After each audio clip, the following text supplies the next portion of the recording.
Next ఇక షర్మిల గారి వ్యవహారం. సో ఎట్టకేలకి కాంగ్రెస్ పార్టీలోకి షర్మిల గారు వెళ్ళారు. అఫీషియల్గా లాంఛనంగా కాంగ్రెస్ పార్టీ తీర్థం పుచ్చుకున్నారు నిన్న. మల్లికార్జున ఖార్గే గారు అలాగే రాహుల్ గాంధీ గారు వాళ్ళ ప్రజెన్స్లో, వాళ్ళ సమక్షంలో ఆవిడ కాంగ్రెస్ కండువా కప్పించుకున్నారు. ఆ తర్వాత ఆవిడ సోనియా గాంధీని కూడా కలిశారు. ఈ సందర్భంగా 2-3 కామెంట్స్ చేశారండి. అవి ఒకటి ఆశ్చర్యంగా ఉన్నాయి. ఇంతకుముందు ఎన్నడూ కూడా జగన్మోహన్ రెడ్డి కానివ్వండి, షర్మిల కానివ్వండి, వీళ్ళెవరూ కూడా, ఈవెన్ వైఎస్ఆర్ కూడా మరి ఇంతకుముందు ఇట్లాంటివి మాట్లాడేవాడు కాదు. అదేమిటంటే మణిపూర్లో ఎక్కువ మంది క్రైస్తవులు ఉంటారు. అక్కడ ఆ మధ్యకాలంలో కొన్ని ఘటనలు జరిగినాయి. దాని మీద మణిపూర్ క్రూర ఘటనలను క్రైస్తవురాలిగా జీర్ణించుకోలేకపోతున్నా, 2000 చర్చిల ధ్వంసం, నిరాశ్రయులుగా 60,000 మంది, నాడే కాంగ్రెస్కు మద్దతు ఇవ్వాలని నిర్ణయించా అంటే మణిపూర్లో జరిగినప్పుడే ఈ ఘటనలు. అక్కడ క్రైస్తవులు ఎక్కువ మంది ఉంటారు. క్రైస్తవుల మీద అక్కడ 2-3 ట్రైబ్స్ ఉన్నాయండి. అందులో ఒకళ్ళు పూర్తిగా క్రైస్తవంలోకి మారిన వాళ్ళు. సో ఆ గొడవల్లో కొంత విధ్వంసం అది జరిగింది, కొంత హింస కూడా జరిగింది. సో అప్పుడే నేను కాంగ్రెస్ పార్టీకి వెళ్దాం అనుకున్నాను అని ఇప్పుడు చెప్తోంది షర్మిల గారు. మరి ఎంతవరకు వాస్తవం అనేది ఎవరైనా కూడా అర్థం చేసుకోవచ్చు అది. సో ఈ మాట మాట్లాడడం విశేషమే. ఎందుకంటే ఈ మాట మాట్లాడడం ద్వారా ఆవిడ 2 పనులు చేస్తుంది. ఒకటి ఏంటంటే నేషనల్ ఇష్యూస్ మీద జనరల్గా మాట్లాడరు మన వాళ్ళు, ఎందుకంటే చాలా కాంప్లికేటెడ్ వ్యవహారం కాబట్టి. ప్లస్ బీజేపీ వెంటనే అటాక్ చేస్తుంది.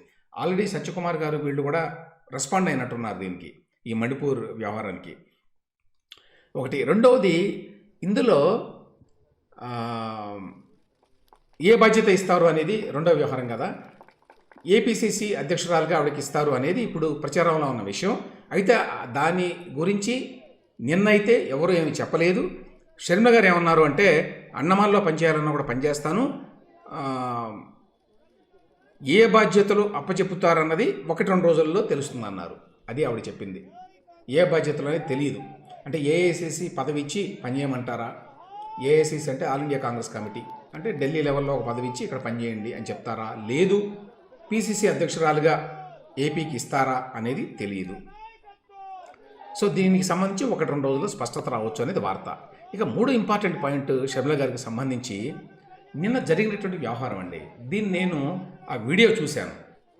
ఏమిటి, మన షర్మిల గారు, ఆవిడ భర్త అనిల్ కుమార్ గారు, వీరిద్దరూ కూడా వెళ్ళి నిలబడ్డం ఆ స్టేజ్ మీద. మల్లికార్జున ఖార్గే గారు కాంగ్రెస్ పార్టీ అధ్యక్షులు, ఆయన ముందు మరి కండువా వేసి ఆహ్వానించినట్టుగా వేస్తారు కదా, కాంగ్రెస్ కండువా వేశారు. ఆ వేసినప్పుడు షర్మిల గారికి వేశారు ముందు. ఆ తర్వాత ఇంకో కండువా తీసుకుని అనిల్ గారికి వేయబోయారు. ఆయన చాలా ఇబ్బంది పడిపోయాడు. ఎందుకంటే అనిల్ కుమార్ గారు ఇప్పటిదాకా బ్యాక్గ్రౌండ్లో ఉన్నాడు, నేపథ్యంలో. ఇంతకుముందు జగన్మోహన్ రెడ్డి గారికి కూడా చాలా భారీ ఎత్తున ప్రచారం చేశాడండి ఆయన 2019 ఎన్నికల్లో, 2014 ఎన్నికల్లో కూడా. కానీ బయటికి రాడు కదా, వెనకుంటాడు. ఎందుకంటే ఆయన క్రిస్టియన్ మిషనరీ, అంటే క్రిస్టియన్ మత ప్రచారకర్త.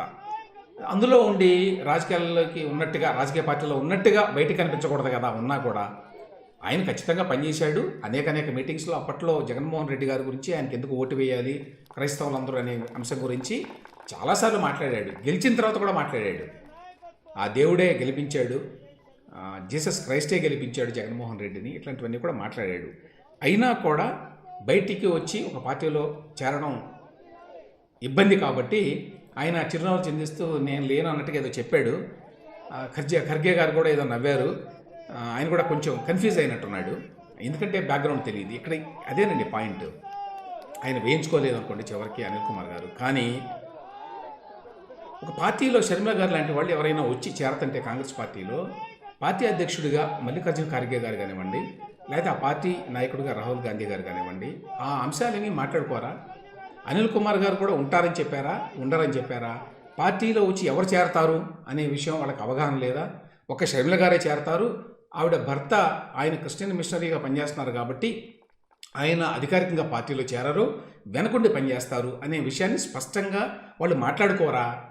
అలా మాట్లాడుకోకుండా గందరగోళంగా స్టేజ్ మీదకి ఎవరు వస్తే వాళ్ళకి కండువాలేస్తారా?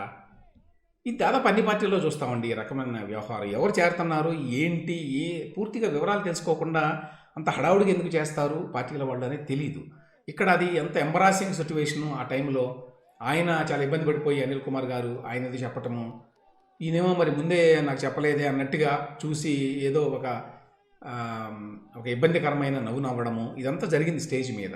చాలామంది అబ్జర్వ్ చేసి ఉంటారు, కానీ నేను అబ్జర్వ్ చేశాను అది. బట్ పార్టీలో చేర్చుకునే ముందు ఇది వ్యవహారం, మొత్తం వ్యవస్థ ఇది. ఇదిగో షర్మిల గారు ఉన్నారు, ఈవిడ ఫలానా వైఎస్ గారి కూతురు, జగన్మోహన్ రెడ్డి గారి సోదరి, ఈవిడ తల్లి కూడా కొంతకాలం రాజకీయాల్లో ఉన్నది, ఆవిడ కూడా మరి ఎమ్మెల్యేగా కొంతకాలం ఉన్నది, ఆ పార్టీ గౌరవాధ్యక్షురాలుగా ఉన్నది వైఎస్ఆర్సీపీకి. ఆవిడ తల్లి ఇప్పుడు షర్మిల గారి వెంట ఉన్నదా లేదా అంటే మనకు తెలిసినంతవరకు వెంట ఉన్నది, షర్మిల గారి వెంటే ఉన్నది ఆవిడ. ఇవన్నీ కూడా వాళ్ళు తెలుసుకోవాలా కాంగ్రెస్ పార్టీలో చేర్చుకునేటప్పుడు, ఎవరెవరు వస్తున్నారు, ఎవరెవరు ఉంటారు, దానివల్ల లాభం ఏంటి, నష్టం ఏంటి పార్టీకి, ఆ అంశాల లోతుల్లోకి వెళ్లకుండా చేస్తారా అనేది ఒక విషయం అండి, చాలా ఆశ్చర్యకరంగా ఉండేది. రెండవది, షర్మిల గారు ఇప్పుడు ఆ పార్టీలో కాంగ్రెస్ పార్టీలో చేరటం వల్ల ఏం జరుగుతుంది అంటే, ఫస్ట్ పాయింట్ ఏంటంటే ఇంతకుముందు చెప్పినట్టుగా కొంతవరకు సరే జగన్మోహన్ రెడ్డి గారికి నష్టం. ఇప్పుడున్న పరిస్థితుల్లో జగన్మోహన్ రెడ్డి గారు మరొకసారి గెలవడం అనేది ఆంధ్రప్రదేశ్ రాష్ట్రానికి అంత మంచిది కాదు.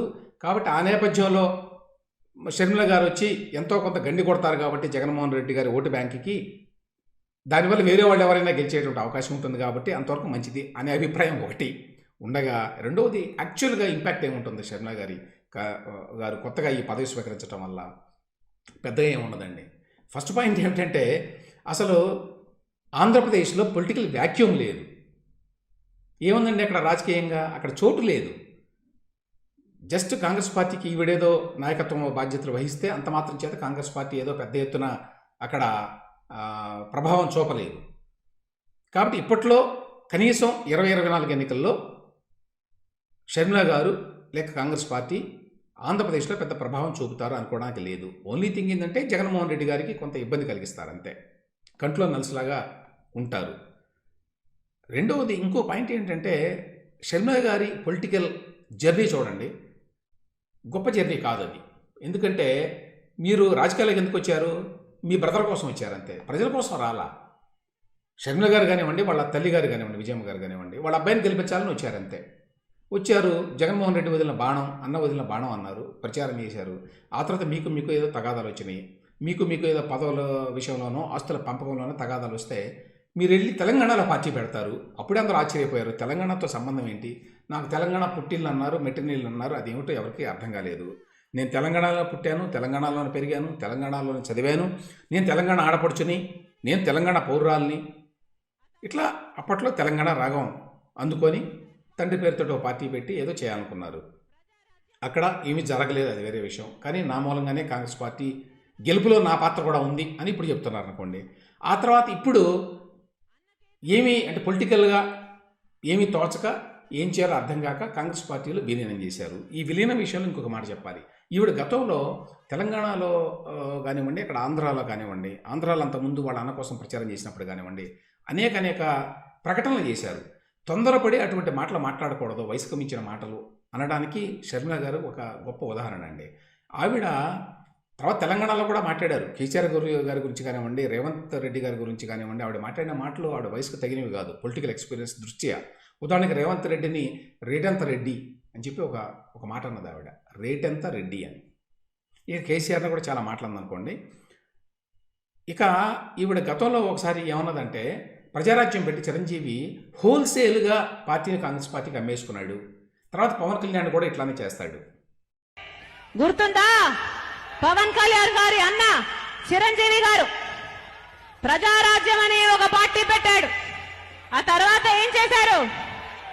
ఏ కాంగ్రెస్ పార్టీకైతే వ్యతిరేకంగా ప్రజారాజ్యం పార్టీ పెట్టాడో అదే కాంగ్రెస్ పార్టీకి హోల్సేల్ గా దాన్ని అమ్మేసుకున్నాడు. ఈ మాట ఆవిడ పబ్లిక్ మీటింగ్లో ఉందండి. ఇప్పుడు ఆవిడ అదే పని చేస్తుంది కదా. ఇప్పుడు ఆవిడని కూడా అనొచ్చు కదా, హోల్సేల్గా మీరు మీ పార్టీని కాంగ్రెస్ పార్టీకి అమ్మేసుకుంటున్నారని. కాబట్టి తొందరపడి అట్లా మాట్లాడితే తర్వాత నాలుగు ఖర్చుకోవాల్సి వస్తుంది అంటానికి షర్మిల పొలిటికల్ జర్నీ ఒక పెద్ద ఎగ్జాంపుల్ అండి. ఇక వైసీపీ వాళ్ళ రియాక్షన్ రెస్పాన్స్ చాలా గమ్మత్తుగా ఉంది. వాళ్ళకి ఏం చేయాలో అర్థం కావడం వల్ల షర్మిల మరి వైఎస్ రాజశేఖర రెడ్డి గారి కుమార్తె, జగన్మోహన్ రెడ్డి గారికి సోదరి, తిట్టాలా, తిడితే ఎంతవరకు తిట్టాలి, ఇట్లాంటివన్నీ నడుస్తున్నాయి. కాబట్టి కొన్నిసార్లు ఏమో ఉదాహరణకి సోషల్ మీడియాలో అక్కడ చూశాను నేను, బెంగళూరు వైఎస్ఆర్సీపీ ఫోరం అట. వీళ్ళు కాసేపట్లో తాడేపల్లికి వైఎస్ షర్మిల, సోదరుడు సీఎం జగన్ కలవనున్న షర్మిల అని చెప్పి మరి హార్ట్ సింబల్ పెట్టారు చాలా ఇష్టపూర్వకంగా. ఆ వెంటనే ఈవిడ కాంగ్రెస్ పార్టీలో చేరుతున్నానని చెప్పింది కదా. మళ్ళీ చెప్పగానే కాంగ్రెస్లో చేరిన చంద్రబాబు శిష్యురాలు మెరుసుపల్లి షర్మిల. మెరుసుపల్లి అంటే అనిల్ కుమార్ గారి ఇంటి పేరండి, వాస్తవ ఇంటి పేరు అది. మురుసుపల్లి అనుకుంటా యాక్చువల్గా. సో ఆ మురుసుపల్లి షర్మిల అని చెప్పి పెట్టారు. సో ఈ విధంగా షర్మిల గారిని ముందు వైఎస్ఆర్సీపీ వాళ్ళు ట్రోల్ చేస్తారు.